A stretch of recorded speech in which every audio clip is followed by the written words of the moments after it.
What's happening, people, and welcome back to Scarfey Talks Premier League podcast, Game Week 35 preview, and we will be reviewing Game Week 34 as well. I have the pleasure, as always, to be joined by two esteemed guests. So first, we've got Toon Tactics. How you doing, mate? Very well, very well. I hope you guys are blessed, and always a blessing to be on here on Harry's channel and with you guys. Looking forward to the show. No, it's a pleasure to have you here, mate. And Jacob, I think you've got lost from a couple of leagues, mate, but it's good to have you here for all your analysis and overview. It's good to know that there is someone out there who is as sad as myself when it goes to delving into football and all that too much, like sitting on FM. How you doing, mate? I'm all right. I'm just ready to get cracked on and enjoying the Premier League. No, that's wonderful, mate. And obviously you are from Dele Alli country. So as a Spurs fan, I do have an affiliation to Milton Keynes, which is great. But no, obviously big up to everyone in the chat as always. And obviously don't forget to like and subscribe Harry's channel. And thank you very much for Harry for doing all the banners for me tonight, because I did forget I was late with the show.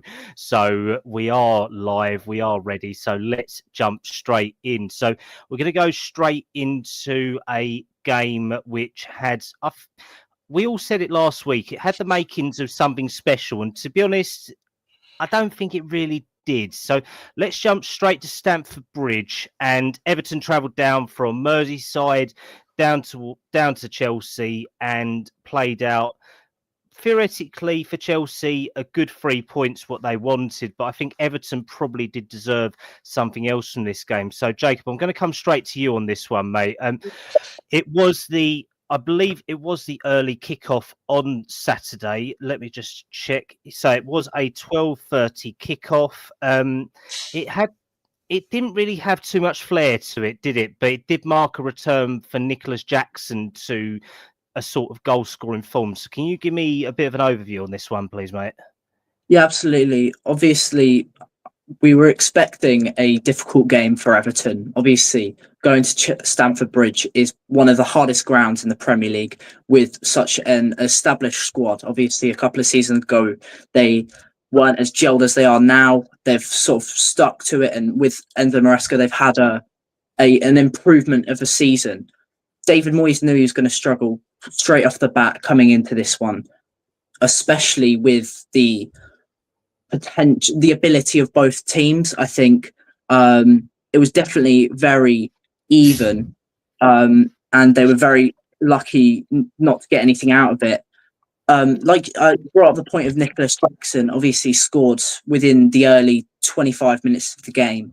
Nicholas Jackson at the moment is very up and down. We don't really know where he's going, and I'm struggling to see his potential anywhere. I don't know if he's going to reach the heights many Chelsea fans are looking for, or he's just going to have a below average sort of time at Stamford Bridge.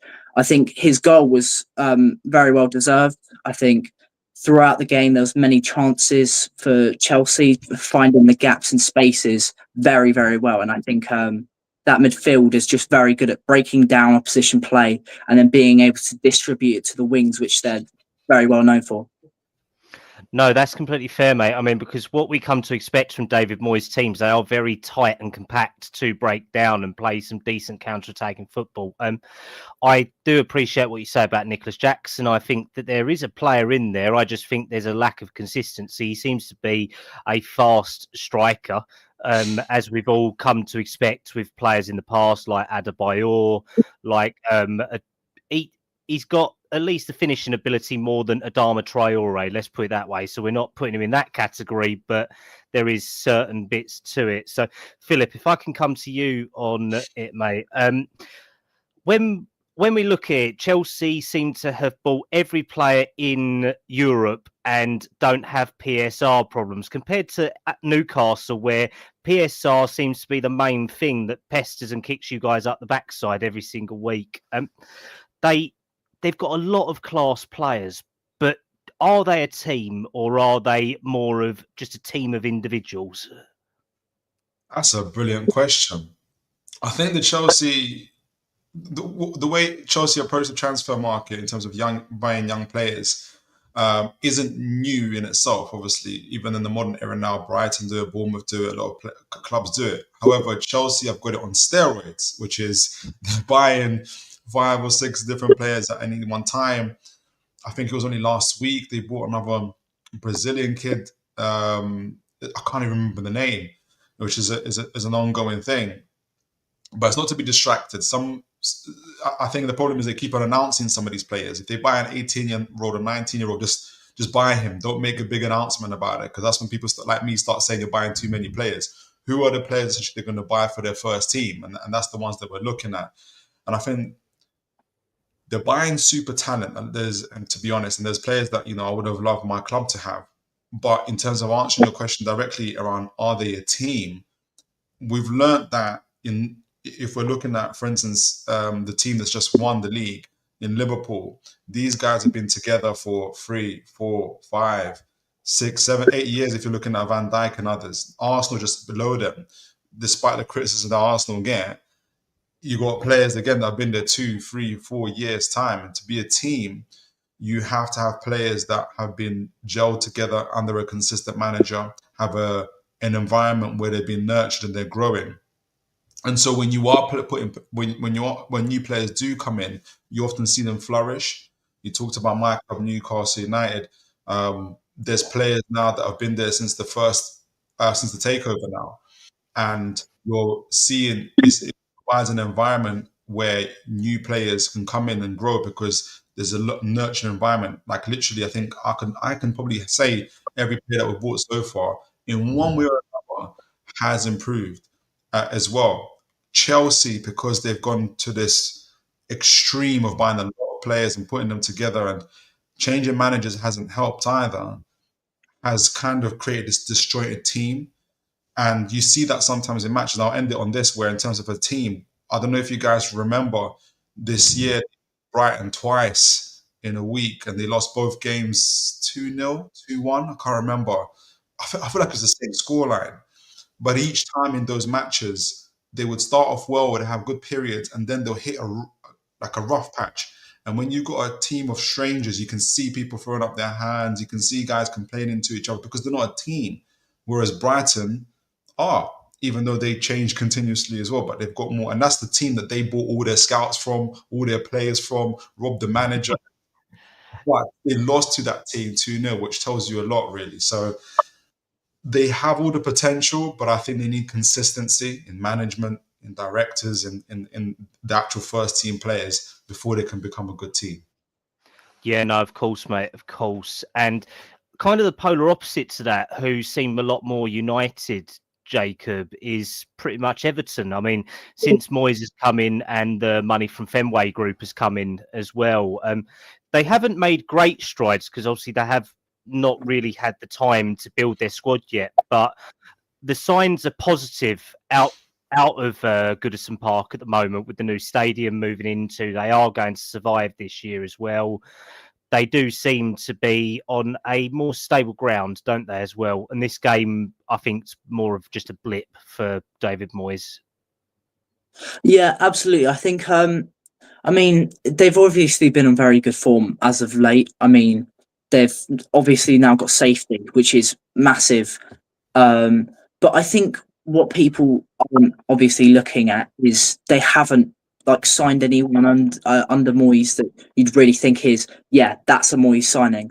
They're looking at buying Souček in the summer, which I think would be a brilliant signing for them. One of those creative players that they need to bring the ball forwards, but also defensively, he can bring more to the table than most. I think the perfect example of a player that's had brilliant form under Moyes is Doucouré.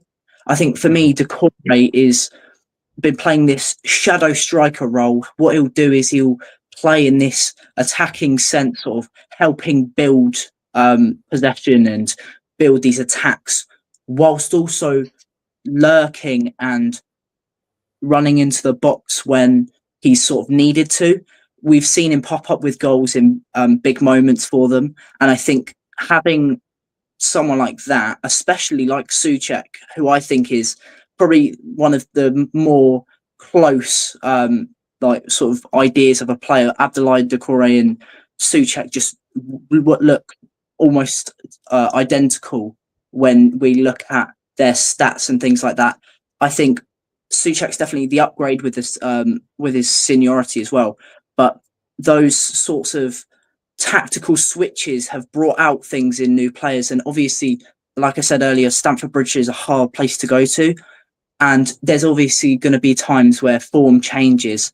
And for Moyes, it might just be a blip. And we'll see what happens, obviously, next week. And yeah, I think it's just really focusing in on those positives that they can get out of the game. I mean, they weren't out of it. They still had many chances. So yeah, it's just unlucky not even to get a point out of that. No, exactly, mate. I mean, you made a very valid point about Souček there. I mean, another player who Evertonians do have a big heart for is Richarlison, and there have been links this week of him returning to Goodison Park. So I don't think that could be the worst move there. And all I know is he's not going to go to Saudi. The Evertonians do love him, and Daniel Levy, if he can get at least some money back, will bite your arm off so he can buy more of his hotel or car park that he wants to build down on the Tottenham High Road. But that's the fun part of that one. So let's move on from the 1-0 win for Chelsea. And we go to the South Coast, down to the Amex. Very lovely stadium, actually. Like Brighton, West Ham, can't stand them. My father-in-law is a West Ham fan, and every time they lose, I take the mickey out of him, and I haven't seen him since Spurs lost at the weekend. So this one is going out for you, Steve, on this one. But no, so Graham Potter, for one of the first times, has gone back to Brighton after leaving them a number of seasons ago before going to Chelsea. He is now the West Ham manager, and he has come out second best on the back end of a 3-2 victory to Brighton. I think, like a lot of us have all said, we are very happy with how Brighton do their business, how they do all their different bits. And they seem to find gems out of every single country across the world and turn them into, I wouldn't say world beaters, but at least a good start. So it did start with Brighton taking the lead through Ayari on 13 minutes, with West Ham equalising in the 48th with Kudus. Kudus is one of my favourite players, to be fair, in the Premier League, just a bit inconsistent. It then went with Brighton going 2-1 down through Souček. Thank you very much, Jacob, for bringing him up. He does seem to pop up one way or another.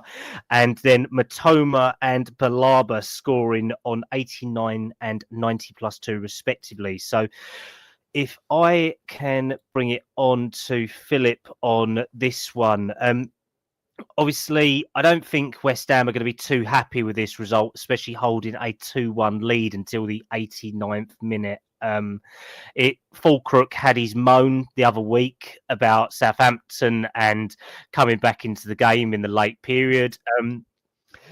I'm just going to see if he did play today. No, he did not play today. He was very much on the bench. Oh, he came on. No, he actually came on in the 46th minute, but after opening his mouth, he was relegated to the subs bench after questioning manager and players. Do you reckon he'd have had some choice words after this one, Phil? Potter with Fulcrook, or after the game? Well, both, I think, and Fulcrook probably having some choice words for his teammates as well after letting another lead go. It's an interesting situation at West Ham, and admittedly, I didn't see this game, but obviously, looking at some of the stats, I have only seen clips of Potter after this particular game, and he seems. I don't want to take things out of context, but I don't know if anybody's seen the full press conference, but it does look like he's biting back at the journalists as well. It's not the first time as well. I do think when you are going through these moments, and maybe this is why I'm grateful for Eddie Howe, where no matter how bad a team is, or even how low or how high a team is doing, you need the manager to be very, very consistent. And if Potter and his players are already showing outbursts on live on camera, I think there's a worry there. Now, somebody might say, and there are situations where, I kind of read the Fulcrook situation, I noticed the game before, as him. I thought he had in the midst of that, I didn't think he was out of order necessarily. He was frustrated, and he seems to have some. He seems to be making a point about what he was saying in terms of the mentality of the team. You go a goal up. Why have we stopped playing football? And he might be saying what I think maybe West Ham fans might be saying at the time as well.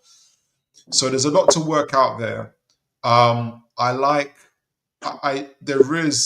do like parts of Potter as a manager in terms of some of his tactics and what his approach is, but he's going to really have to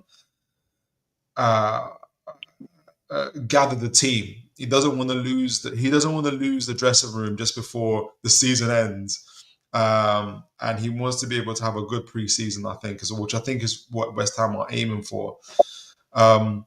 It's a long road back from West Ham. I anticipate they're going to lose a few players as well going into the summer, Kudus being one of them. But it's an opportunity for them to rebuild. But again, you don't want to lose the team, and if you're Potter, before the pre-season, before the summer even starts, and make the owners even question whether you're the right manager. So he's going to have to hold fast. I think they're going to take a few more whoopings along the way before the season ends. But that's okay. You're still in the Premier League, and I think they're just going to look forward to the rebuild. I've been there. I understand it. So just prepare yourself, essentially, if you're a West Ham fan.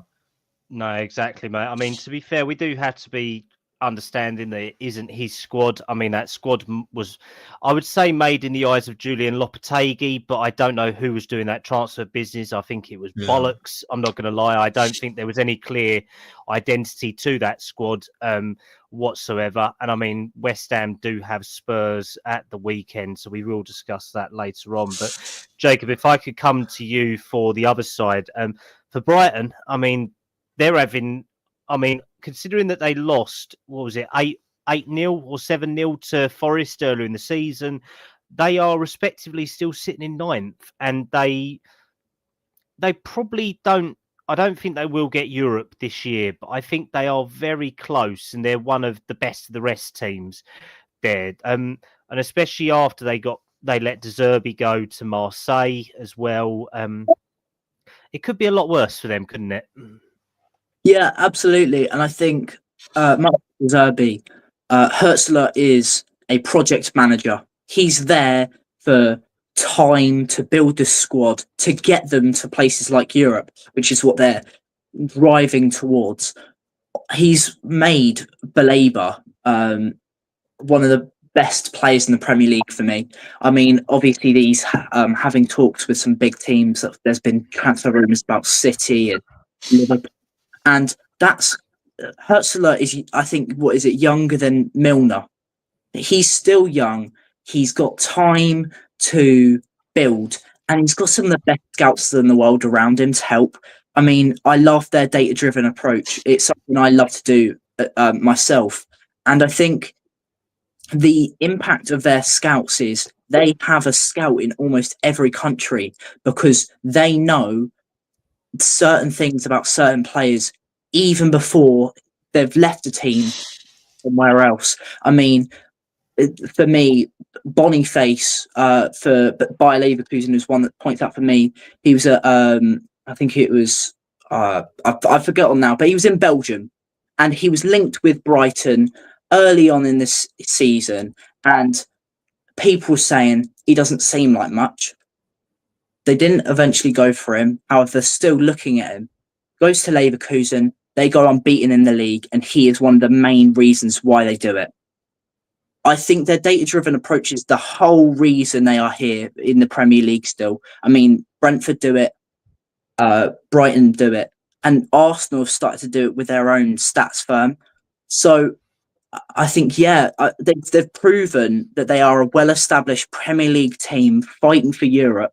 And they'll go and get results against teams like City, Liverpool from time to time.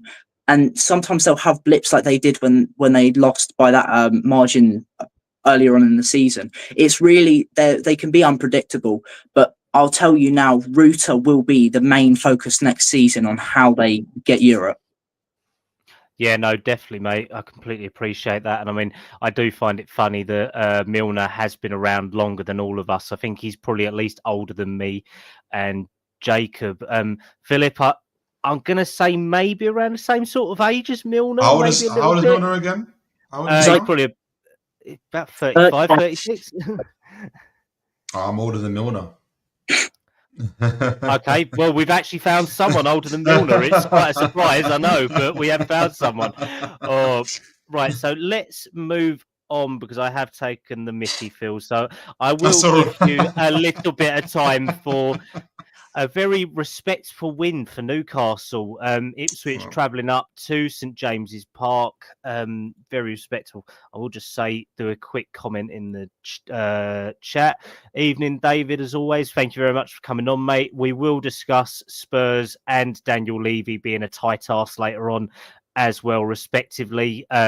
So we will have a bit of a chance to have a small rant, but not while we're doing the Newcastle game. So Newcastle, a very respective 3-0 win. Some big news out of Newcastle today that Joe Linton is out for the rest of the season through injury. Bit of a big blow, isn't it, Philip, to say the least? And he has been, I have to say, I mean, for someone who was a striker, this man is a baller in midfield now as well. And I'd love him at Spurs, to be honest, in his midfield format, not as a striker. No, and again, credit to Eddie Howe for that.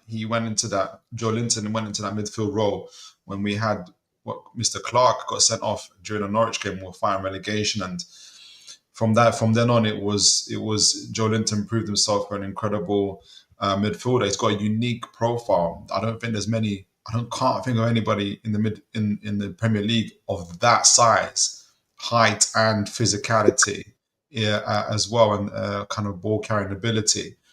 I'm not saying he's perfect on every front. No player is, but yes, he's our midfield enforcer in general, and the person that we look for leadership as well. But thankfully, we've got a few leaders in our squad as well, and we've got midfielders that can also step in. I have a Joe Willock, or even Lewis Miley, who is about 18 years old, 19 years old now, who's improving all the time. But yeah, it's a miss. But you have to feel sorry for Miley, don't you? Because he actually was quite good earlier in the season, and then Guimaraes, Tonali, and Joe Linton have kind of solidified that, haven't they, in the midfield? Yeah, it's one of the people are going on about how now it's probably one of the most balanced, maybe feared perhaps midfields in the Premier League. I think you can always improve. I would love a little bit more of a profile of a Cole Palmer or Morgan Rogers in our midfield, just to add just that dash of creativity and a little bit more danger. But I'm not complaining. Like we're still very, very good. But yeah, immense midfield. Tonali, especially in the six, covering the screen in the back four. But also he's always like the pass before the pass, the key pass. Essentially, his decision making is absolutely incredible. And he made an announcement today that he's staying at Newcastle, especially this season with Real Madrid and lots of Italian clubs sniffing around. Bruno Guimaraes, elite in terms of playing back to goal, his press resistance, he's playing in more advanced roles now. So you'll see his key pass stats and everything else beginning to rise. We spoke about Joe Linton, the midfield enforcer that glues everybody together. So yeah, it's difficult for Lewis Miley. At the same time, he's learning. But Lewis Miley I certainly see him as the future for Newcastle United. And I'm hoping that we'll have a couple more midfielders coming in who would also kind of continue that trajectory for us. No, that's definitely fair. I mean, it will be nice because Bruno Guimaraes will be playing for Man City next season. He will be taking Rodri's place in that 6 role for them. So enjoy him while he lasts. We will see on that one. But no, definitely a respectable 3-0 win for you guys. So Isaac popping up with 45 plus 4 penalty. Dan Burn, 56 minutes, and Osula as well at number 80. So, I mean, this didn't really I think this kind of amplified how Ipswich's season has been. But I do think it says something about Newcastle. Definitely your home form has been stronger than your away form, I would say. St James's Park is quite a fortress, but I do think there is a little bit of suspect for you guys away from home, but we shall see on that one. It's been quite balanced for our away form. Just looking it up, I think it's pretty even. And interestingly, at the moment, I can't see on here, but yeah, it's been quite balanced this year from the last time I checked. I don't know in terms of other teams, but for instance, we've won 9 games in a row. We've also won 5 or 6 games in a row since the League Cup, home and away. So it's been we've been a lot more consistent than most teams. Goal scoring wise, I'm just looking, I think we're the 3rd, maybe 4th highest scoring team as well. I think you've taken Spurs' place in that top 4 of scoring now, the most in the Premier League, which is quite embarrassing for us, to be honest. Just another thing that we've lost this season. It happens. It happens. You'll come back. I mean, we've won away. For instance, we've won 8 games away, drawn 3, lost 6. At home, we've won 11, drawn 2, lost 4. So it's, here or there. It's been 35 points at home and 27 points away. I can't be. No, very respected for what you guys expected, because you didn't actually have that much to spend last summer, did you? Either we haven't spent anything. So 3 transfer windows now at 18 months. We haven't bought a first team player. Yeah, it's all been youngsters who have gradually come into it. And you've got very lucky with Lewis Hall and other players, and you've done some good business selling. Well, I think I would say money-wise, you've done well selling Elliot Anderson and Jakob Minter, but respectively, you've shot yourselves in the foot. It's just literally PSR for you. But Jacob, if I can come to you over to the Ipswich side, mate. This was, I think, kind of what we've expected, isn't it? That they've run out of steam now and they're making silly mistakes. I mean, Ben Johnson getting sent off, a very tepid display from them. Let's put it that way. Yeah, absolutely. I think that Johnson red card just killed the game instantly for them after it. I mean, Newcastle already had control, and we expected them to win anyways, realistically. But what I didn't expect was this just poor display. I mean, Johnson getting that red card is just stupid. He's making mistakes all the time. That whole Ipswich team, what I realised very early on is that they're trying to make sort of a championship super team, which is what a lot of teams that have come up recently have done. They've come up, bought a lot. In Ipswich's case, Liam Delap is their main signing. They're going to go back down, and what they're going to try and do is use that parachute payment to lift them back up again. It's what Norwich did a lot. It's what Luton tried to do and now have failed. But it's never gets sold.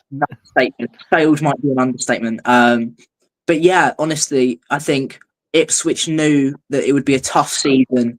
They knew they probably weren't going to stop. I'm surprised they did as well as they have.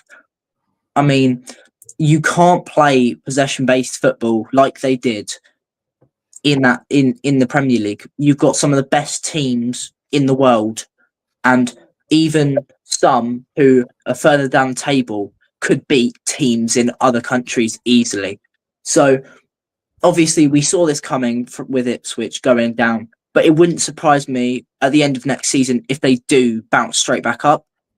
It's one of those games where Newcastle away, it's a fortress. It's a lot like Portsmouth at the moment. Fratton Park's an absolute fortress. You go there, you're expecting to at least concede 1 or 2. That's what Ipswich expected going into this one. I'm surprised, to be honest, with the utter dominance of Newcastle. They didn't score 2 or 3 more in personally. But yeah, Ipswich need to reevaluate next season, but I do think they can come straight back up. No, I definitely agree with you, mate. It's definitely one of them, and most likely if Sheffield United get bought up with Wilder Ball. If we get Wilder Ball for another season, he'll be straight back down, and most likely Ipswich could replace that as well. But let's move on to the next one. So let's go down to the South Coast, and it was Fulham travelling down to St Mary's, and it was a respective 2-1 win for Fulham. But to be honest, I don't think they made it easy for themselves, because once again, Southampton took the lead and couldn't maintain a lead. So we've all come to expect this from Southampton, and quite rightly so. Fulham have punished them for it again. They tried to play something quite defensive, but then up and down, and it just doesn't work. So I will just get a quick overview from both of you, because I think I've spoke about Southampton this much this year that I'm sick of talking about how bad they are. So Phil, Smith Rowe and Sessegnon for Fulham, scoring respectively. I think Fulham are definitely in with an outside chance of pushing towards the European spots at the moment. Do you think it's possible for them to get Europe? Yeah, no, absolutely. I think Fulham, Brentford, and we spoke about somebody earlier, are all chasing. Brighton are chasing possibly a Conference League spot as well, especially with the fact that, there's 5 spots for Champions League. We've won the League Cup, so I think if we qualify for Champions League, I think that spot might be given to another Conference League place as well. So there's a lot of motivation for Fulham to continue winning games and not be at the beach, as they say. I think just going off of, I didn't see the game, but I don't know if you guys remember, there was Russell Martin, the former manager, did a Sky Sports interview when he kind of analysed the Southampton team, and I have some sympathy in terms of the clubs that are going up, and they did try. I mean, we spoke about earlier Ipswich. I mean, they sold, they spent about 125 million in the transfer window before they for this season. I can't remember what Southampton did. I imagine something similar, but I'll be corrected if I'm wrong. But it's kind of difficult, whether you're possession based or you sit behind the ball and play more directly. The Premier League, the technicality and physicality is so high that it's really almost impossible to compete. Forest had to intentionally breach PSR to get the players they wanted and to spend the money they needed in order to stay up. And they got deducted points, but they just survived. If you ask Mr. Mariakis, was it worth it? 100% it's worth it. So he stepped down today, didn't he, as well? I think he stepped away from the club today, apparently. I saw something earlier about that as well. Yeah, because there's some kind of Champions League rules around multi-club ownership, which I think is a nonsense. And so he stepped down, whatever, and so he doesn't breach whatever. So if they do qualify for the Champions League, which they have a good chance for, he doesn't, disqualify Forest from doing it, which is it's insane, but it's fine. So that's, I'm essentially saying that if you're Southampton or any of the new clubs coming up now, Leeds and others and Burnley, I'm not here kind of promoting breaching PSR rules and stuff like that. But you're gonna have to push the envelope and really live on the edge if you wanna survive in the Premier League. So I do have some sympathy for them. No, that's definitely fair, mate. I will jump on to the next game, and Jacob, I'm going to come to you on this one, mate. Obviously, another relegation team. I feel like we're doing this to death now. I think we've covered all of them in literally. I don't know who did the fixtures on this Saturday, but they must have just gone, they're all getting relegated. We'll just put them on the same day. And it was all loss. Nothing to shout home about, but a very respective win for Wolves, to be honest. I mean, I know it's against Leicester. I should say that every team should beat Leicester at the moment, but Spurs have drawn and lost to them this season, so I can't say nothing in defence of this, but 3 respective goals, another to add to Cunha's tally, Strand Larson and Gomez as well, all coming within the space of about 60 minutes. just give me a quick overview on this one, mate, because I can see Wolves surviving quite nicely, but realistically, they'll probably lose Cunha in the summer, but maybe for big money. But Leicester, on the other hand, what have they got to play for now? Because I honestly don't think there's anything, is there? I mean, they don't even have pride to play for, really. I mean, it's got to the point where even Vardy's leaving. And I'm surprised by Vardy, actually, because I thought he'd have retired. He's actually just leaving the club entirely, and he's going to go play football somewhere else. I think that exact thing sums up Leicester all season.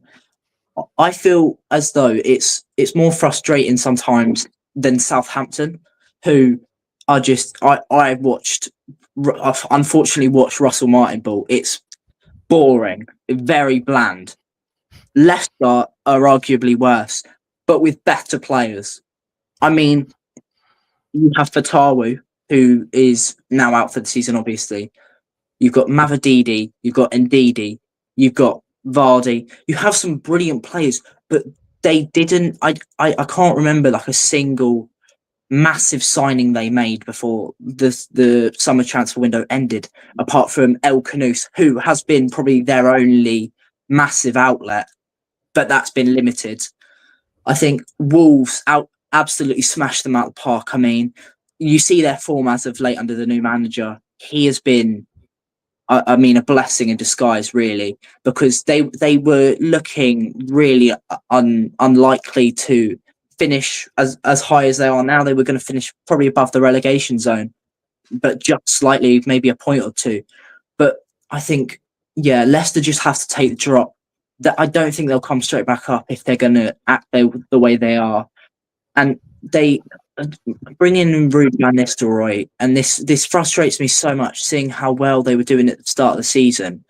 But bringing in Van Nistelrooy was probably one of the biggest mistakes they made. I love Van Nistelrooy as a manager. I think he's great, but that is single-handedly killed them, because his football has changed how they play, and it's just become bland and boring. And the players, if Fulkrug was on Leicester, I think he would have had a meltdown. I think he would have cried on national TV. I mean, it's got to the point where I'm close to Leicester. I've been to Leicester games. It's actually honking how bad that was. I've never thought to myself, wow, that was bad, as much as I watched that. Yeah, Wolves smashed them out the park, deserved the 3 points. I mean, they probably won't keep Cunha at the end of the season. I think Strand Larsen is going to become one of the most prolific strikers in the Premier League for the next couple of years if he carries on the way he is.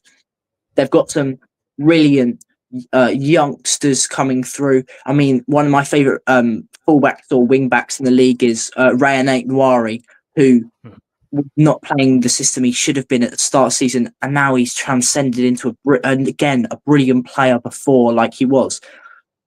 Wolves are ready to climb the table next season, and I can definitely see them finishing top half, and that's not even a stretch to me under this new manager if they do well in summer. No, that's definitely fair, mate. I completely agree. Right, let's just cover. There was one other game, including Premier League sides. It was Crystal Palace 3, Aston Villa 0.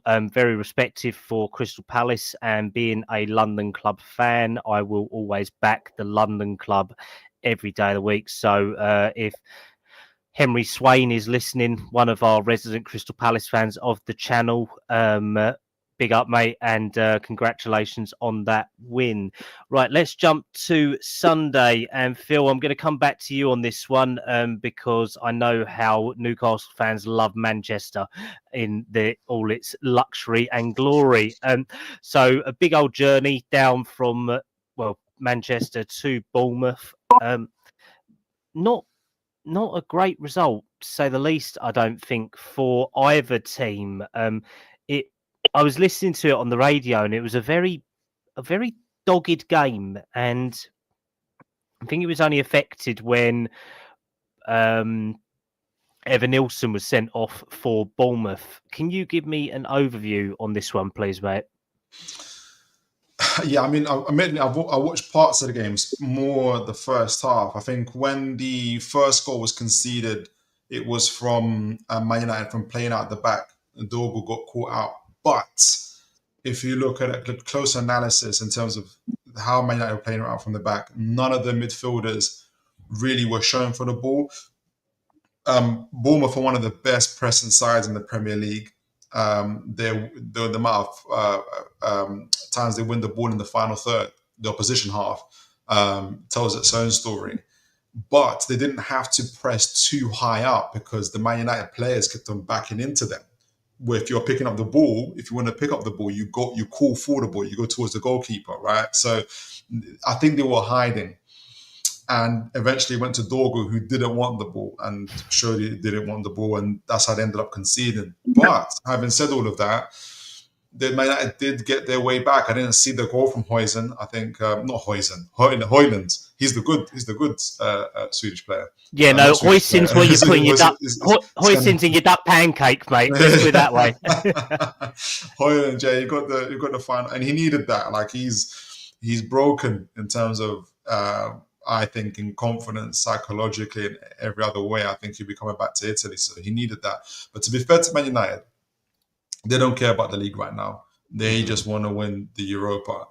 And I think they'll be relatively pleased with the draw away at Bournemouth, which is difficult. For Bournemouth, I think they'll be a little bit annoyed because they've been playing better than Man United all season in the league. And they're chasing a spot in Europe as well. So they're going to have to really kind of pick themselves up again and get back to winning ways. So yeah, all in all, I think out of both teams, Man United will be more pleased as opposed to Bournemouth. No, definitely. I completely agree. Jacob, if I can come to you on this one quickly, mate. Obviously, Bournemouth do play a very attractive brand of football under Iraola. Semenyo has been a very good player for them.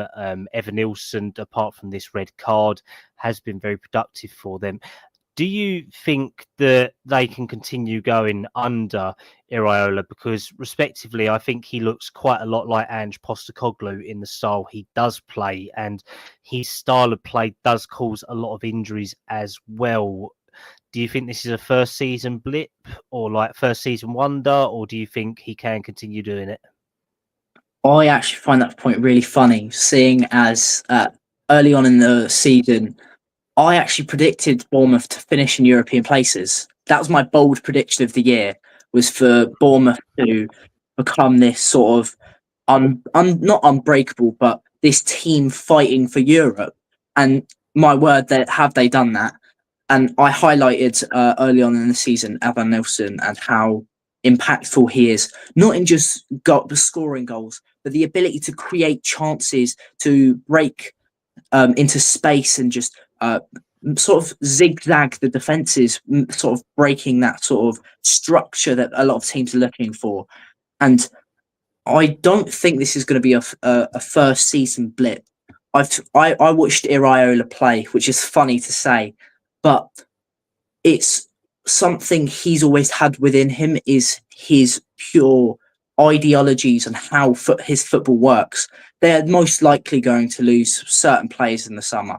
I wouldn't be surprised if Howson leaves or if Semenyo leaves, or a big name like that. However, I think they will keep a majority of that squad, or they'll bring in some more players, because some of the players you look at now, you've got Alex Scott, who's still very young, brought in from Bristol City, who is one of my favourite players to come up from the Championship to the Premier League alongside Adam Wharton, a brilliant lad. But I think, yeah, it's definitely not what they were looking for going for Europe. It strikes me as like amazed to know that 1 point has just only saved United from like relegation. So they are now safe. But at that point in time, when it was 1-0, they still had a chance. You've got, 5 game weeks left. That is honking. That is horrific. And I think Ange Postecoglou and Amorim are two similar managers. I think they stick to their ideologies, as people say, Ange Ball. I mean, they won't change how they play. Like Ange Postecoglou said, he won't change if he has 10, 9, 8 players on the pitch. He'll stay the same. And that's something Amorim does, and he doesn't try and change it. He doesn't try and tweak anything. The times he does tweak, I mean, you get goals out of them. And I think Højlund definitely needed that goal, 100%. And yeah, I think Bournemouth will definitely have a chance next season if they get Conference League or Europa League football, which is looking more likely, seeing as we've now got I think it's the 5 Champions League places, and then you have a look at it and see, well, if another Champions League team come in, then you can drop it down and it goes down to like 9 or 10 teams coming into Europe. They get into Europe, they won't have the same season. They'll finish 13th maybe, but they'll have a decent run in Europe, I think, because of the new league format. But yeah, honestly, I think they could definitely carry it on next season. It's a very difficult one for me to see because it's their first season doing so well. We'll see what happens, but I could definitely see them doing well, having a run in Europe if they do go, or they'll climb even higher in the table. Yeah, no, I definitely think the key for Bournemouth will be retaining at least some of their squad, because obviously we have seen respective links for Hulson to, as we call them, the old top 6 in the Premier League, plus to Newcastle. Philip, I will add you in on that one as well, mate. We've seen the links to that sort of level with it. Please don't. No. Why not? Why not? Yeah. I want Newcastle to create their own destiny and to be on their own table. Wouldn't want to be part of that. No. Replace. Sorry, I didn't catch that, sir. Said he doesn't want to replace Tottenham as they don't want to become Newcastle. Fucker. Little fucker. But no, in terms of players that Bournemouth have had linked away, Hulson to the top 6 plus a number of other top European clubs, Milos Kerkez as potentially a longer term replacement for Andy Robertson to Liverpool. He was respectively linked to Man United, but I don't think he would have the confused mental strain to want to go there. Let's put it that way. There are other players like Semenyo who have been linked, as well as Patrick Kluivert, and also Evan Nilsson has been linked out, and Alex Scott accordingly. So if they can retain a number of their squad, they will be positive, and their recruitment to replace them has been very good in the time as well. What the hell? Bastard. So with me swearing, Harry has just entered the chat, so I have been penalised. So I will be not hosting for the next 6 weeks. I am in the sin bin for it. No, he wishes he don't want to cover it. But no, let's jump on to our... Why is that like that? Bear with me, sorry. That is for... Forest Brent. Sorry, this is all a bit out of bonk. Right, let's go to Tottenham Liverpool. This game was, I don't know. It's a difficult one because a lot of Spurs fans, I included, would want to win as much as we can.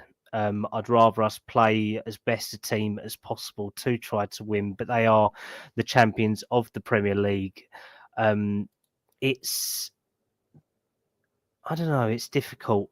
And I think we took the lead early, and respectively, Liverpool just showed how good a team they are and how naive Spurs are, to be honest, in all respects to this game, because a lot of their goals just came from this high line and a lot of personal mistakes. Jacob, I know you're the stat and tactical analysis on this one. So can you give me a breakdown on this, please, mate? Because this game just majorly annoyed me, and I've cancelled podcasts this week where I just don't want to talk about it respectively.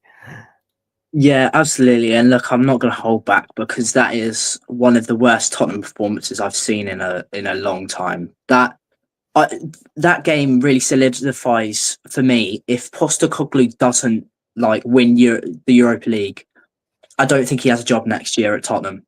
I think it was that bad that he doesn't again change his system.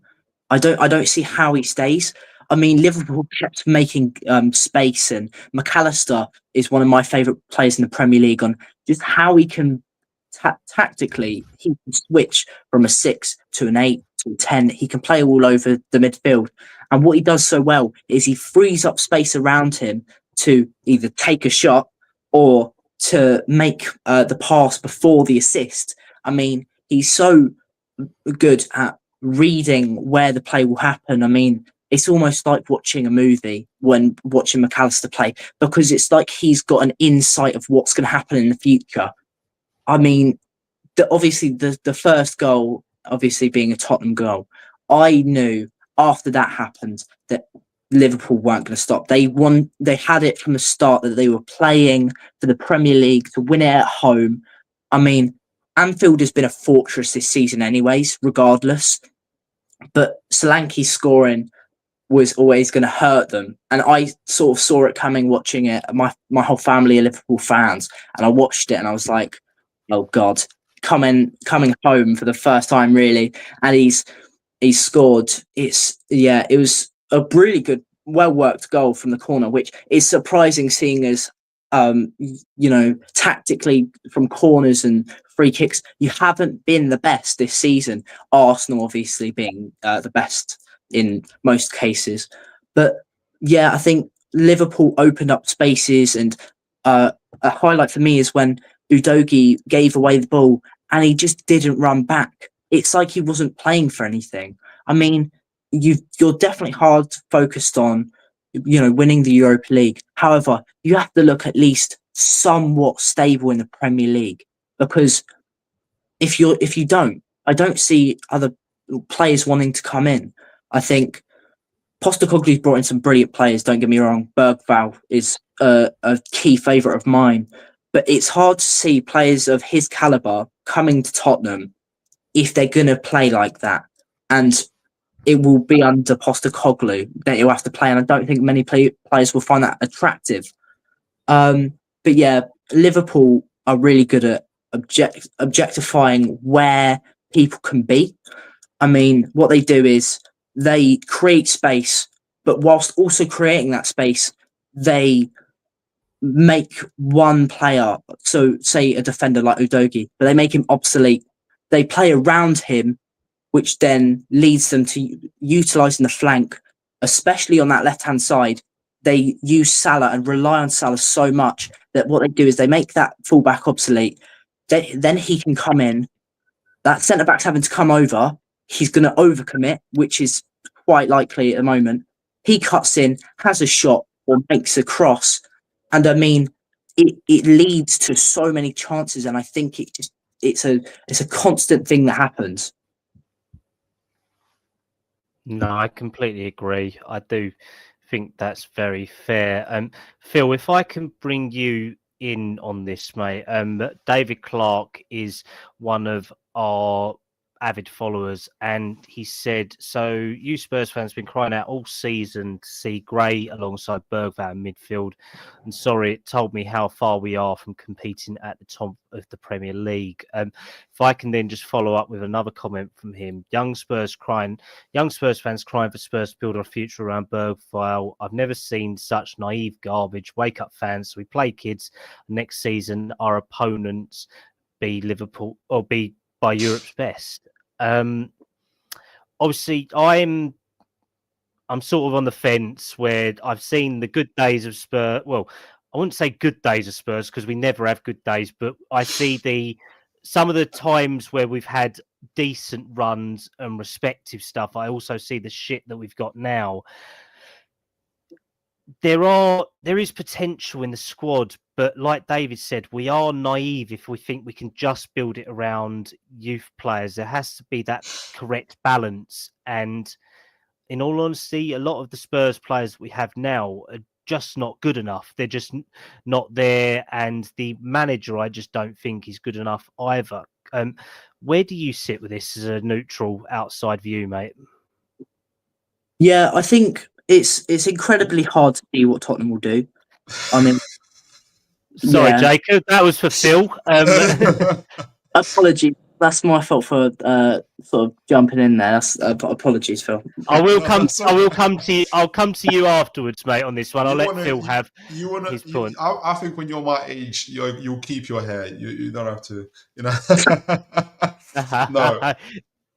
Yeah, look, I think it's multi-layered, and we'll end up talking about it forever. I think just the first thing is, yeah, I remember very well there was a point in time when when you guys were one of those fear teams in the league, in my opinion, where it was really a choice between Liverpool and Tottenham, who's going to really challenge Man City for the league, for instance, when you had the early days and everything else, and you had the perfect storm of young, super talented players mixed with a little bit of experience in your squad. And look, I won't forget the fact that you guys have been in the Champions League 8, 9, 10 seasons in a row.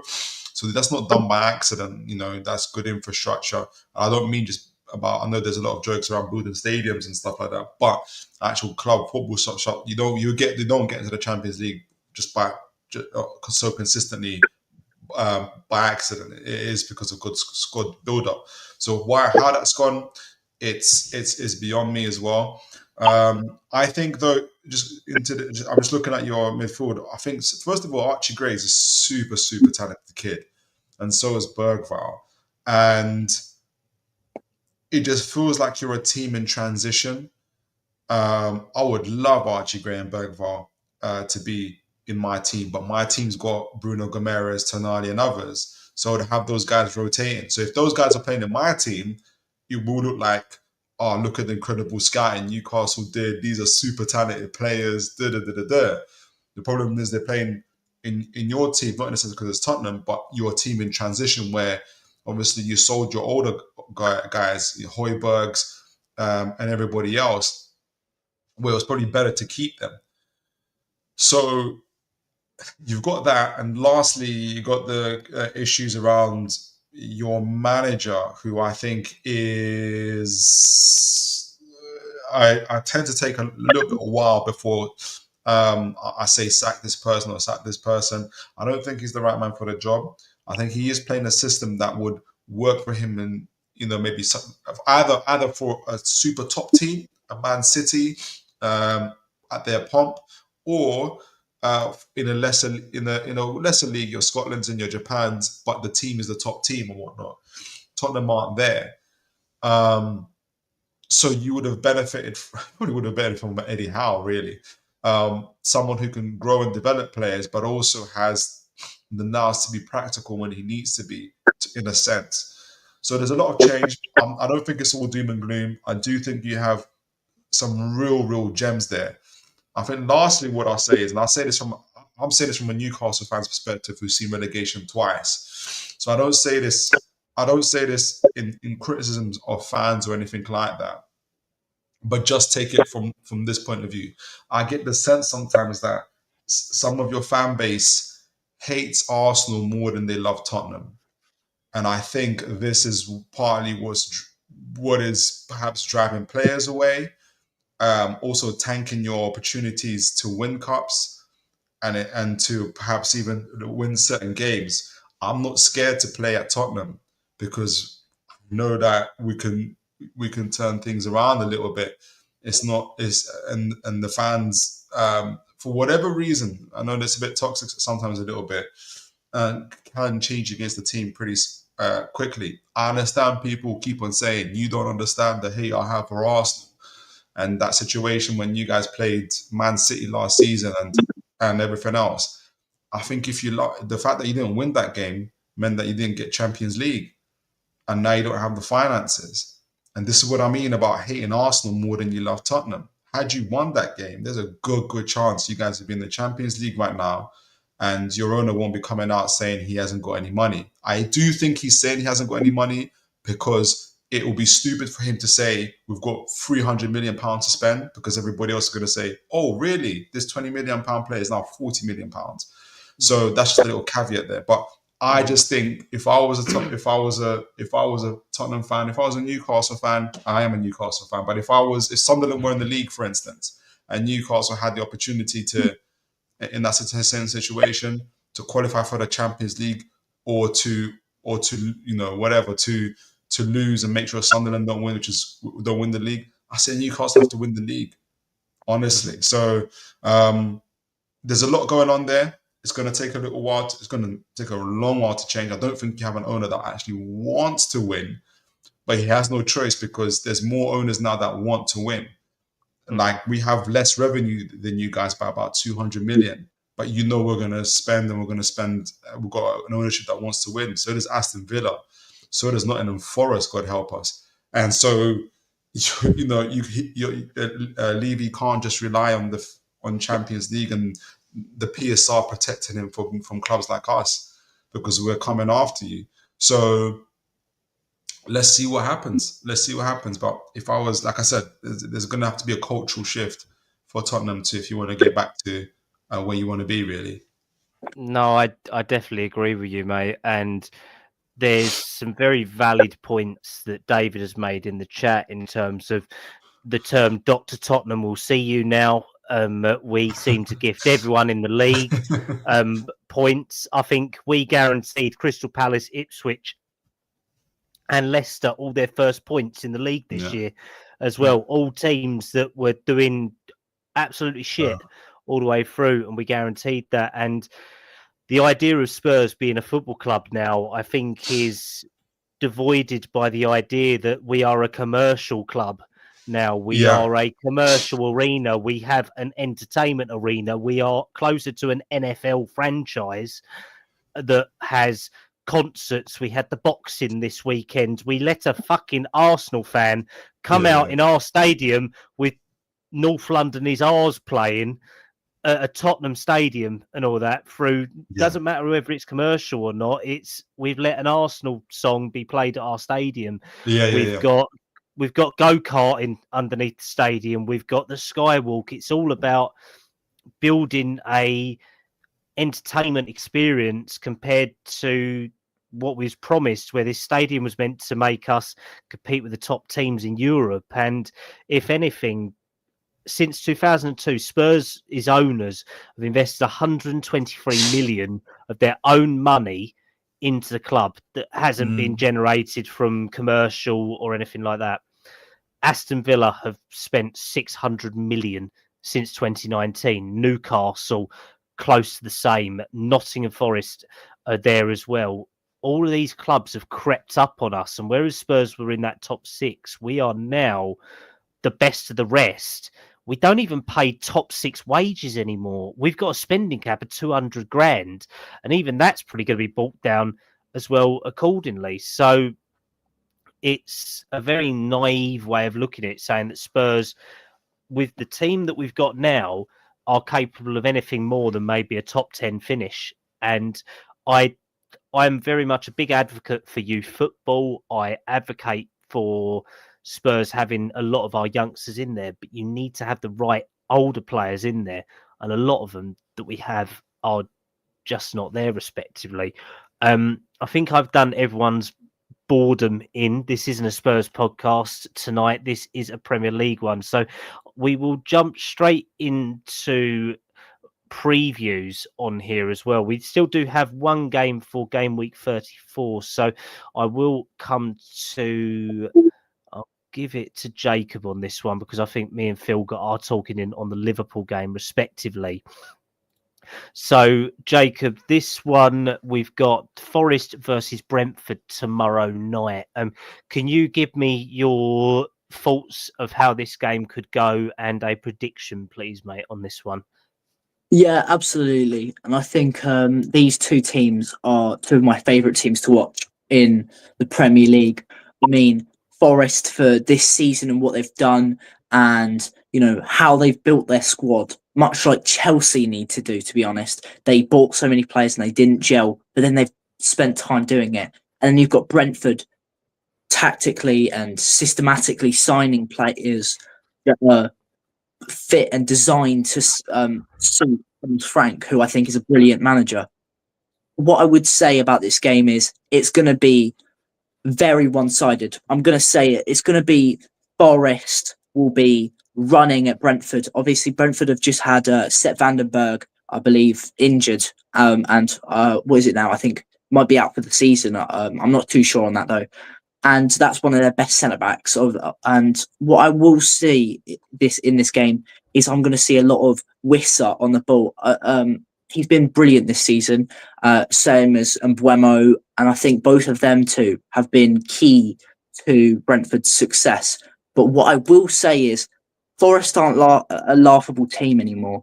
I mean, they have absolutely mauled big teams this season. They've proven to us that they can fight for Europe, and I don't think it's a one season wonder type thing. I think they'll be up here again, maybe not as high next season as City have had a blip, United have had blips, but I do think this game's going to be very one-sided. Majority possession in Forest's case. I think they'll be playing it out to the wings, just trying to get away from Damsgaard and players of such caliber in Brentford's midfield.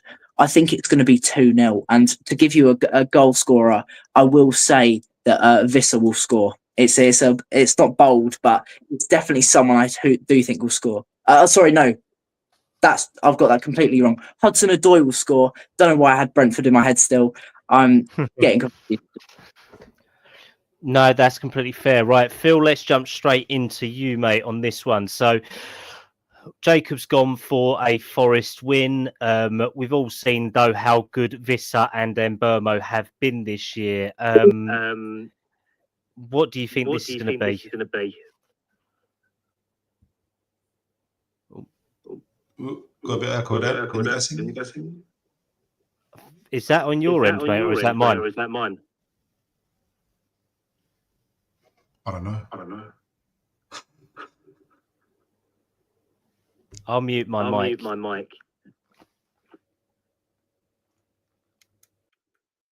can hear everyone perfectly fine. Hello? Is it me? Hello? I can hear you. Right, let me try that. So, can you hear me, Jacob? Yeah, I can hear you. No echo on my side? Hello? Nope. It's there we go, Phil. You're good now. Good, yeah. I just, because I was just checking this, the form, Nottingham Forest. This might be a bit of me wanting Forest to lose because obviously we'll both compete for the Champions League. However, I was looking at Nottingham Forest form, and it has not been great. Including obviously their loss to. Well, it's been up and down. So obviously the loss to Man City, they beat Tottenham. Then they had two losses in the bounce to. maybe. Oh, this is taking a piss. I don't come on here to be taking a piss out of, and it still bloody happens. Well, the harsh reality is they lost to Everton and Villa before that. All they did go on a 5-1. Maybe it's not as bad as I thought. It's going to be a tight game. I predict I would like Brentford to win 2-1. Though I suspect the score might be the opposite way around. No, that's fair. I completely appreciate that, mate. Right, let's go to the comments. Good evening, in a hype. Harry Redknapp's the dinosaur. I mean, he is one of my favourite Spurs managers, so I don't know whether I agree with you on that one. Obviously, evenings Brentford Hive, mate. Good to have you here. And he's saying good evening to Mighty Mag as well. And David Clark has gone for Forest 3, Brentford 2. Yeah, I can see there being goals in this game for definite. Where are Spurs fans such why are Spurs? I'm guessing, is that meant to be why are Spurs fans such conspiracy nuts? I don't think it's conspiracy. It's more based on facts of what we've heard about financial records and Simon Jordan's latest report from them. But no, everyone's entitled to their opinion in a hype. So I do I will leave it at that. I can do a whole other show on Spurs if you want, and we can chat theory, logic, tactics, and background inner workings of the deluge of Daniel Levy's mind if you'd like. So I'll leave that option out there for you, mate. David Clark, Frank's away tactics are a bit negative. Yeah, no, I agree. I do like Thomas Frank, though. I do think he's a very respected manager. And the Brentford Hives hoping for a 2-2 draw. I think that'd be respectful for both teams, to be honest. So I don't think that could go. I think that could be a good result for them. Right, so we have covered game week 34 review plus the minor preview just for tomorrow. Obviously, Arsenal did lose to PSG 1-0 at Emirates last night. Didn't go their way for that one. It may be controversial, but I will always support English teams in Champions League and European leagues. I am a traditional fan where the more they go further, it means the more coefficient we get, the more places we get. I always want English teams to win over other nations in Europe for it. It's a bit controversial, I know, with Arsenal, but it's just my own personal opinion. It's to each their own, I guess. And tonight there is a game being played of Barcelona and Inter. That is 4-4 at the moment at half time. So I'm guessing if I had my other screen with TNT on it, I would be watching it. But instead, I've got a work report open, which is very sad of my time. Tomorrow night, we do have Athletic Bilbao versus United away at Bilbao. First leg at 8 o'clock. And Tottenham are playing Bodo Glimt at the Tottenham Hotspur Stadium as well in the first leg Europa League semi-finals. Wait, is it? Semi-finals. Don't know how a semi-final can have 2 legs, to be honest, but I guess that's just how Europe works out that way. So let's jump straight to Friday night, and we've got a very respectable game of Man City versus Wolves. So I just want to get score predictions from you guys on this one, because we will do the review next week respectively. So Jacob, what are you going for on this one, please, mate? I think it's going to be a difficult game for Wolves. They've got the brilliant form that they're in, but I don't think you've got the ability to stop a team like Man City. Obviously, they had that blip earlier on in the season. I'm going to go 2-1 City.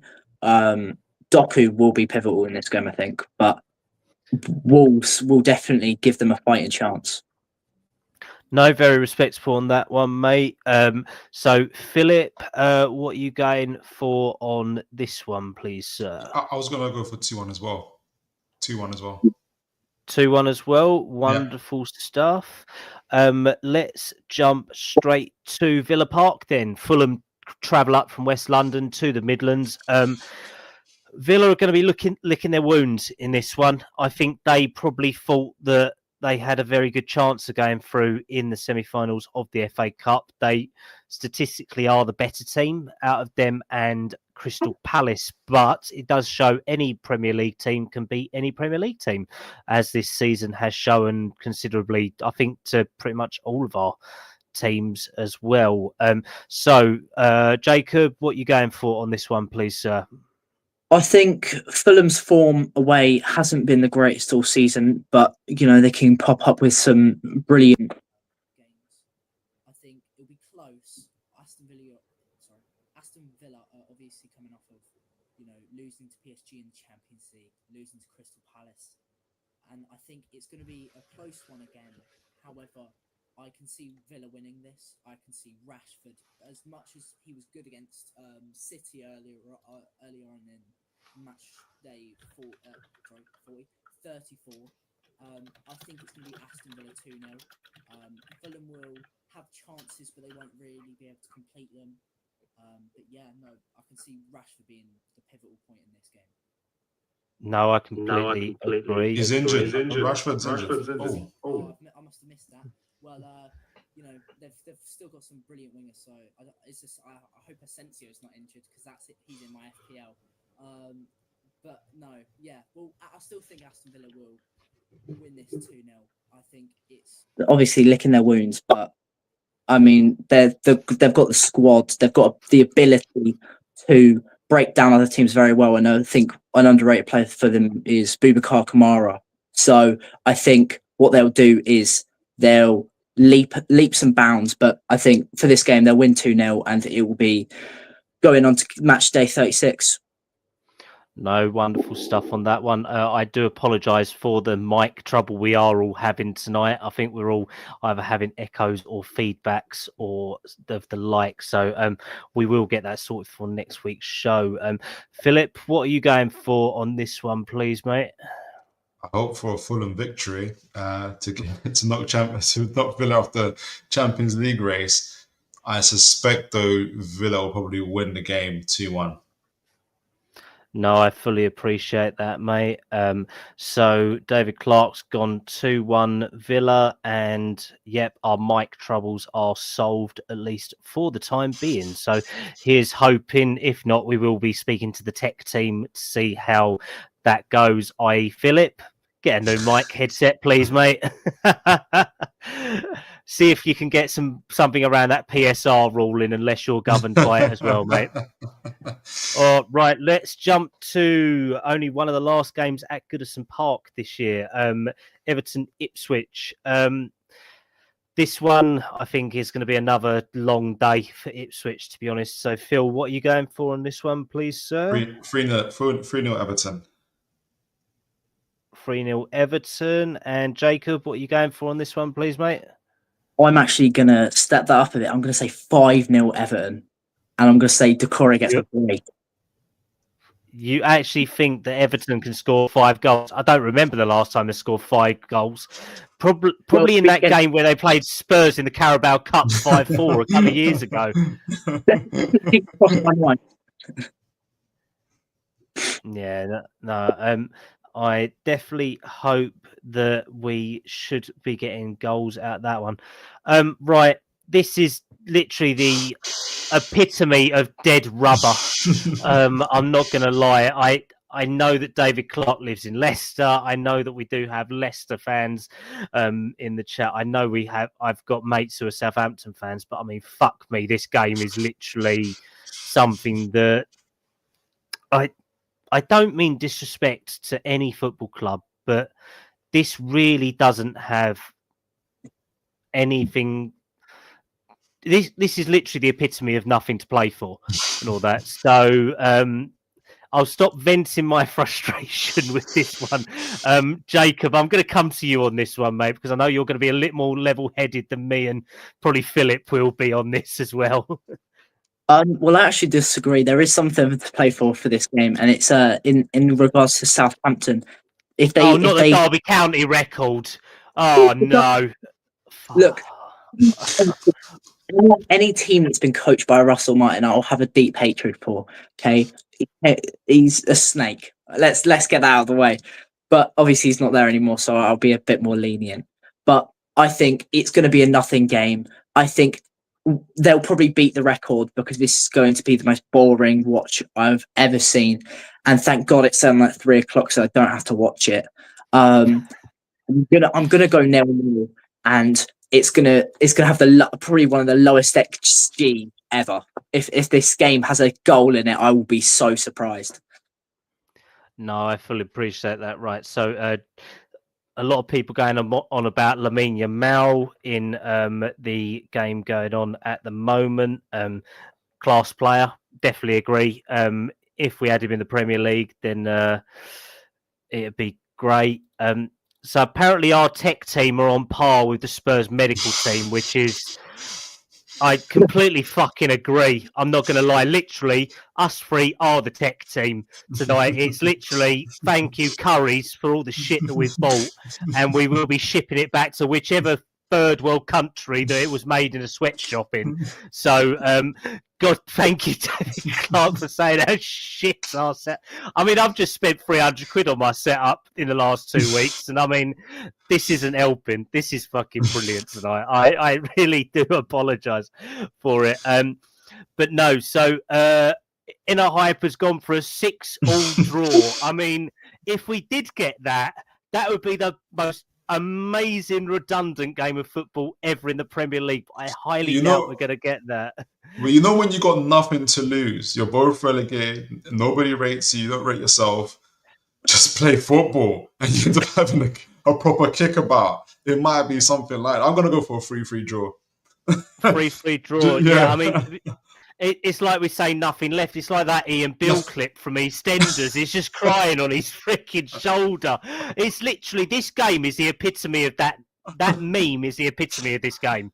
And I know I'm taking the mick, and I'm sorry, Southampton and Leicester fans, if you are I've been watching there, this. so I've got nothing to laugh about. I've been there. I've been there Yeah. too. On it. Yeah. I mean, it's pretty much summed up by David Clark in this comment. Leicester need 28 matches to score 6 goals. I mean, it's the fact that, like you said earlier, Jacob, that Jamie Vardy is leaving them. And I was speaking to my little brother who's an Arsenal fan about this, and we actually have a theory that where Wrexham have come up and they bought all the best strikers from League One and League Two, he's going to end up there. He's going to be playing for Ryan Reynolds over in Wrexham. And I mean, to be fair, you guys have, Jacob, you've seen Wrexham, haven't you, come up, knock Milton Keynes out, God knows where, haven't you, and all that. So, I mean, you never know. Jamie Vardy could be playing for them next season as well. Vardy's having a party in fucking Wales. Yeah, absolutely. I think I've seen Wrexham, and I love the idea that people say that, you know, it's a fairy tale story, but what has to show for it is money talks. I mean, obviously they've brought in some brilliant players. Like Paul Mullin dropped, I think I don't know if he was League One top goal scorer or if he was League Two top goal scorer, but he dropped to the National League, who, when he was going to get a move to a better club anyways, he's taken that money and he's gone, yeah, let's run with it.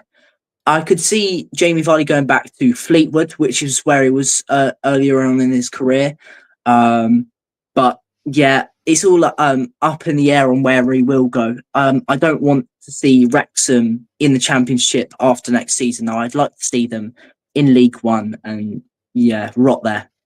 So back where they belong is what you're pretty much saying. And knowing our luck, they'll get promoted to the Premier League. They will be our new Norwich Yo-Yo club, but we shall see.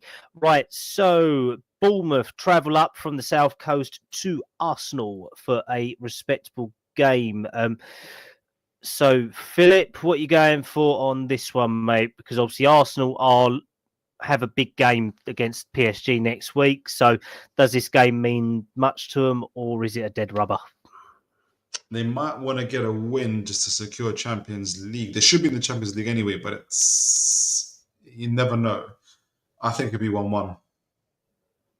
1-1, okie dokie. And Jacob, do you think this is a dead rubber for them, or do you think they've got something to play for? I think, well, Bournemouth obviously have something to play for, fighting for Europe, but I don't see them getting past this. Obviously, I think Arsenal's midfield three is probably one of the best in the league. It's up there with Newcastle's Tonali, Bruno Guimaraes and Joe Linton. But obviously, Joe is now injured. I think it's going to be swift and easy for Arsenal, and it's going to be 2-0. If anything happens, it will be mostly created on that right-hand side, and Nwaneri will probably come on and just bring up some brilliance. No, definitely fair on that one, mate. David Clark has gone 2-0 Arsenal. And apparently Jamie Vardy could get in Spurs' front three, and he's 38 years old. Definitely a weird one, but it's always difficult. And apparently Jamie Vardy is on 140 grand a week. Fucking hell, I'm in the wrong job.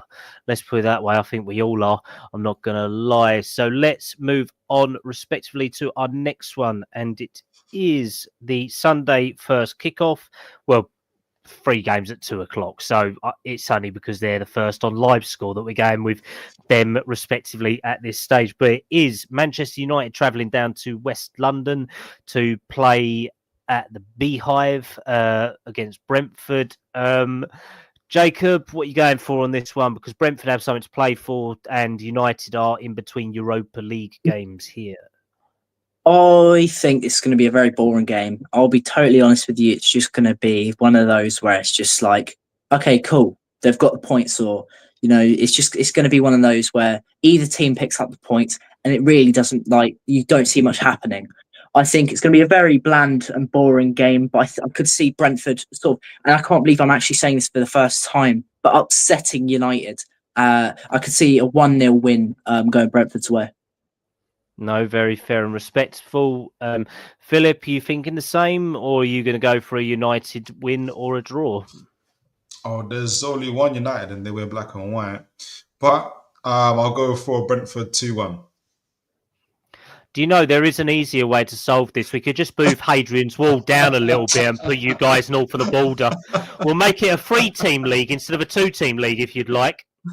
Or we could just segregate Newcastle. Completely up to you. You can't say United to a Newcastle fan and think, oh yeah, I'm going to let that one slide. No, that's fair. That is fair, mate. We've got a 3-1 prediction in the chat as well. So I think everyone's going to say Brentford to win this one. Right, let's jump to the next one. And it is Brighton versus the other United. So, Jacob, what are you going for on this one, mate? Well, okay, somebody's going to get a bit upset by this.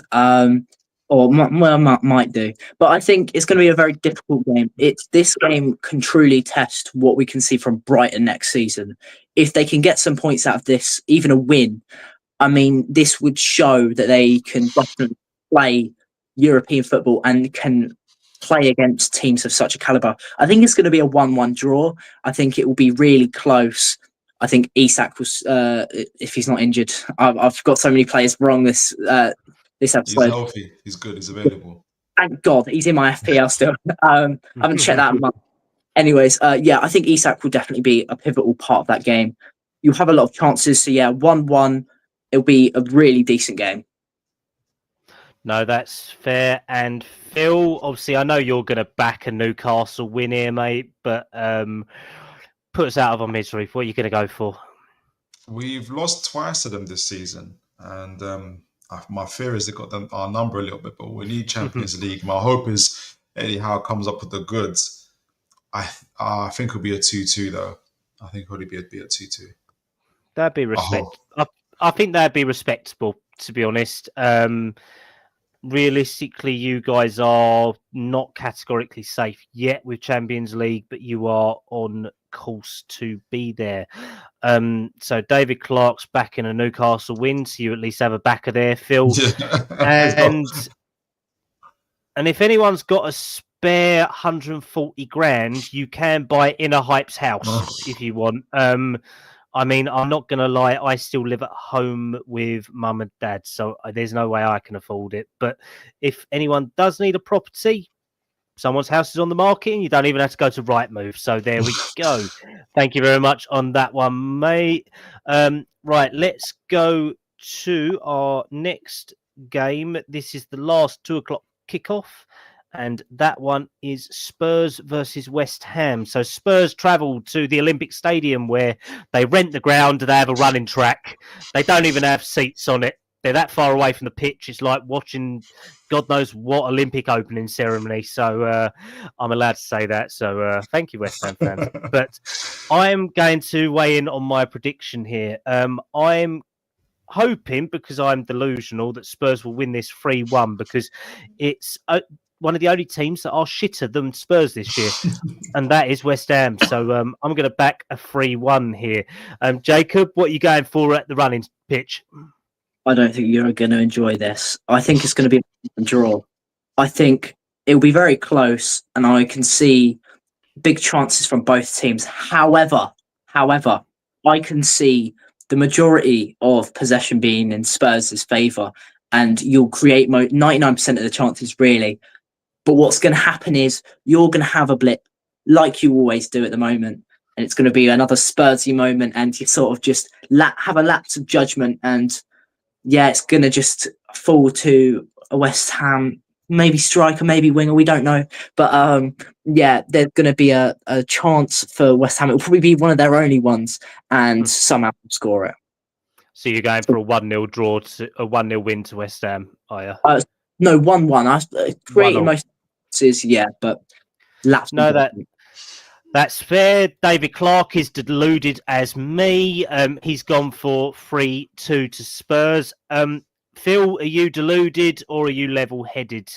Where are you sitting?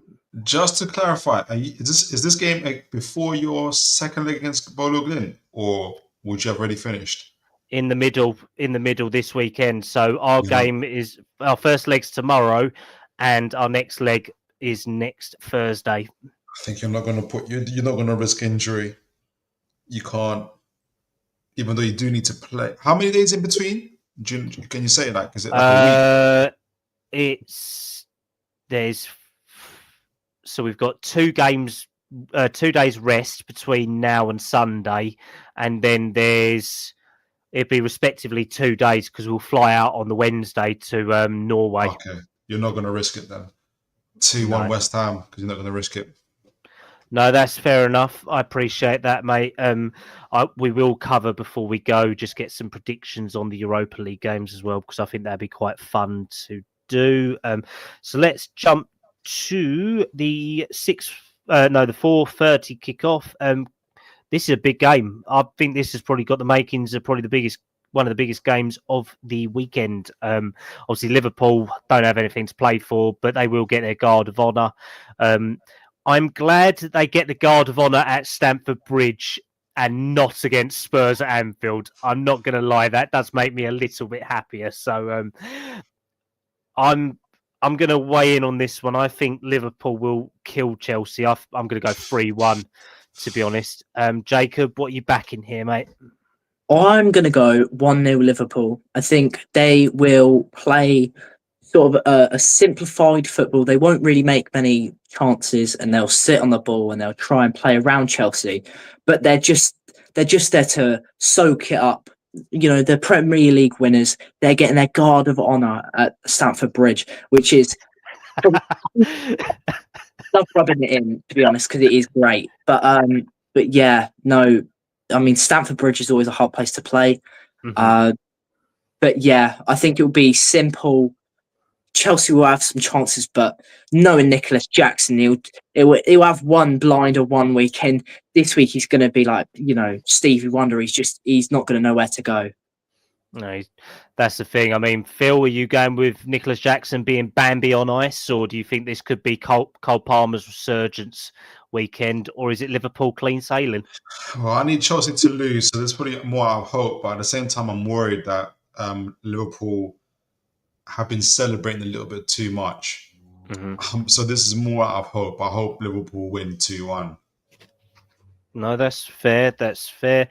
David Clark's gone for 3-1 to Liverpool as well. So let's go to a very fun Monday night football. Forest, I bet they're so glad they're travelling down to Norwood on a Monday night, let's put it that way. A nice drive down the A12 and all that, through the Blackwall Tunnel and through into South London. That's really what Nottingham Forest fans wanted on that one. But I think this has got a nice feel to it, this game. I do enjoy watching Palace. I do enjoy watching Forest. So from a neutral point of view, it's pretty good. But obviously, Phil, this does have the most meaning to you out of the three of us here because of Forest being in a position where they are challenging Newcastle for them crucial remaining points. Yeah. So what are you going for here, mate? I hope Palace beat them. But then they got the FA Cup. I hope Palace beat them 2-1. Mm-hmm. No, that's fair. David Clark's going for a 2-2 draw. I think if Forest fans come away with a draw, I think they'll be miffed and very annoyed. Jacob, do you think a draw here, or do you think a tight 1 victory either side? I think, knowing what Crystal Palace have at stake, I do think that they're going to play a weaker team. I don't think Mateta will really have much of a game. He'll probably get brought up on the 70th minute. I think it's going to be 1-0 Forest, and then Crystal Palace will go in, obviously, to the FA Cup and just go all guns blazing. No, that's definitely fair, mate. I've got a feeling that probably Forest may just nick this. To be honest, sorry, Phil, to burst your bubble on that one. David Clark has changed his score prediction for Liverpool 3, Parma FC 1. Not that it helps Cole Palmer not scoring in 15 games now at present. So that is all for game week 35, but we do have two big European clashes of European semi-finals tomorrow night. I know this is the Premier League show. It's only a little bit different, so I just want to get both of your score predictions for the Europa League games tomorrow night as well. I don't know whether you're going to be watching it, but if you do, might be a little bit interesting as well, because there's some good players on show, I think, tomorrow night from Bilbao's point of view, and obviously they are hosting the final this year. So, Phil, if I come to you first, it's going to be Bilbao have United travelling out to them in the first leg. What's your prediction for this one, please, mate? 2-0 Bilbao. 2-0 Bilbao. And Jacob, what are you going for this one, please, mate? I love Bilbao. I think I love the way they operate in a scouting sense. I do think United are going to win. It's going to be 1-0. It'll be very close. So I'm going 1-0, but I wouldn't be surprised if it goes the other way and it's 1-0 Bilbao. Nico Williams will probably just wipe them out of the park. No, that's definitely fair. So we've then got Spurs versus Bodo Glimt. So Bodo Glimt do travel to the Tottenham Hotspur Stadium. I saw a stat today that literally said that the Spurs Stadium at full capacity can hold 62,500 fans. That is more than the town of Bodo itself has as its population. So literally their team will see more players, more people in that stadium than they do on a daily basis in their own hometown. So I did find that quite interesting. It's one of them throwaway facts that does make your day light up a little bit. But I'm going to say that Spurs definitely have to win this one, but we have to win it by a decent margin. So I would predict a 3-1 win for Spurs here to take them respectively into next weekend. Jacob, what are you going for with this game, please, mate? I think Spurs are definitely going to win it. I love watching Bodo Glimt. I watch all European football, all English football. I watch anything that's on TV. But I don't think it'll be close. I think it'll be 3-0 Tottenham. They'll wipe them out of the park. I mean, as much as I'd love to see Bodo Glimt go on and beat Spurs and then beat United in the final to be the most underdog team to win it, I don't see it happening. And then I could see Tottenham just rifling them. No, that's definitely fair, mate. Just jumping back to the Bilbao United game quickly. David Clark's gone for 1-0. And then he's gone for a 5-1 win tomorrow, and then a 2-2 draw on their pitch next week. So, Phil, what are you going for on this one, please, mate? I was thinking the same as you, Kallum. I think it'll be 3-1 Tottenham.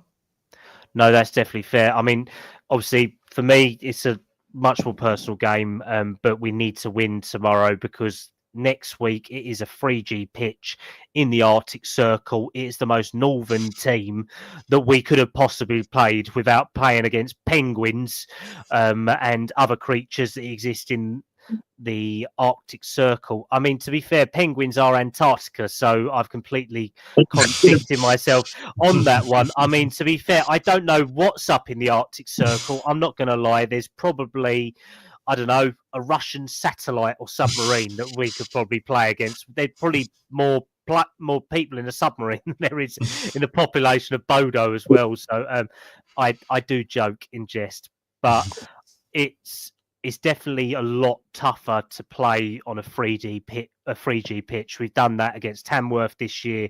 It was a nightmare. It really wasn't good. And I don't think, respectively, Premier League teams or even Championship teams are equipped for it. I think that a lot of lower league teams may be, but I don't think Premier League teams practice enough on them as practice pitches. So it may be something with European clubs having them in bad weather conditions that needs to be explored. But I think respectively, let's call it a night there, gentlemen. Any other bits that you want to discuss, or do you think we're all good? All good for me. Yeah, all good from me. Wonderful stuff. So obviously, thank you very much to everyone that's been in the chat tonight. Don't forget to like and subscribe. Obviously, Philip, first time on here with myself. I believe you may have been on with Harry before, haven't you, at some point? So thank you very much for making your debut with me, mate. Thank you. Where can everyone find you? Yeah, you can find me on YouTube and TikTok, Toon Tactics TV, and on X as well. Again, Toon Tactics TV. So I know Kallum or Jacob, if you guys are on X, for instance, do let me know. I'll love to follow you guys and see what you guys are doing as well. No, that's really appreciated, mate. And obviously, I would like to have you back on here again, either towards the end of this season or next season as well. And Jacob, thank you very much for coming on with your tactical analysis, mate. It's been really great to have it on. And it's always nice to have fans from outside of the Premier League, because you're not embedded in it directly. You can have that more overview side. And I'm guessing that you may play Football Manager as well, because you seem to have a lot of the overview as I do as well from it. But no, where can everyone find you, mate? Yeah, you can all find me on Twitter under Beachball530. Just look up my name, which is on the screen now. I run all tactics based stuff and performance analysis, just scouting in general. But yeah, I'll do anything that anyone asks. So if you ever need a project or anything done, just shout me and I'm happy to do something. No, really appreciate that, mate. And I may be running some Spurs youth segments for Harry from next year, so I may get you on to have a look at some youth football if you're interested. And Phil, I may give you a shout about some Newcastle youth games if you're interested in that stuff as well, mate. Sure. So, obviously, big up to Mighty Mag in the chat. Big up Mighty Mag. In a hype as well. Hopefully we don't have to buy your house by the start of next week, mate. But if you are still here, then that'd be great. David Clark, thank you as always, mate, from Leicester. And I'm sure we will be chatting after the Bodo Glimt game and the West Ham game respectively as well. And Daniel Levy has played Football Manager for 24 years, just very badly. Well, I may get him to join me on a playthrough, and we will see who can run Spurs better. But obviously, don't forget to like and subscribe to Scarfey Spurs Talks and Harry's channel as always. You can find us on a Wednesday night. You can also find clips on X and YouTube throughout the days of the week as well, that Joseph, Wilsey, Harry and Louis will be doing as well. We have a load of new content coming up over the next couple of weeks and months, as well as we lead into the summer transfer window accordingly. And I'm sure some of the boys here will be interested in coming back and doing some transfer shows as well. It's something different. It's a little bit new, and something that myself and Harry and the other co-hosts are trying to work out the logistics for, but we will keep everyone briefed. But if anyone wants to find me, I did have my tags on here, and unfortunately Harry changed my name during the show to Big Bald Bastard, no friends Kallum, and now just Kallum. So it is Kallum Stubbs 97. I am the co-host of Part Own Podcast, so you can check us out on a Sunday night and FIFA streams as well. And you can check out my stuff on Scarfey Spurs Talk on a Wednesday night as well. And I will be covering Harry for the next few weeks while he's doing his exams as well. But obviously, thank you very much to everyone that's tuned in tonight. And thank you very much for liking and subscribing. And we will see you back on Monday night or next Wednesday night.